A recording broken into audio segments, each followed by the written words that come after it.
Okay, how are you using Fable 5? Our team is doing some really interesting things I do want to highlight where they are using MCP to go back into NetSuite and pull data and model it in a website. Let me pause this here really quickly. They're actually using two MCP connections, one going into Sandbox, one going into production. So if they need fresh data, they're pulling that through into the Sandbox from production. If they have something that's working in the Sandbox, a customization, they're pushing that back into production to test with the rest of the workflow in a safe way.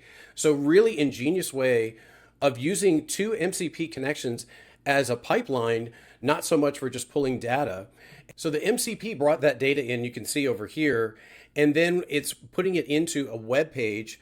I'm showing back over here. That web page is interactive, and what it's doing is taking a changes in input costs that are moving all over the place and giving a future projection on what you should charge for your products at a future date based upon this wild influx cost. So this is just one of 3 or 4 really cool NetSuite projects using Fable 5 to do the front end, NetSuite as the source of truth on the back end. I've got 2 more sites I'm going to show you tomorrow that are totally different, really interesting, really amazing.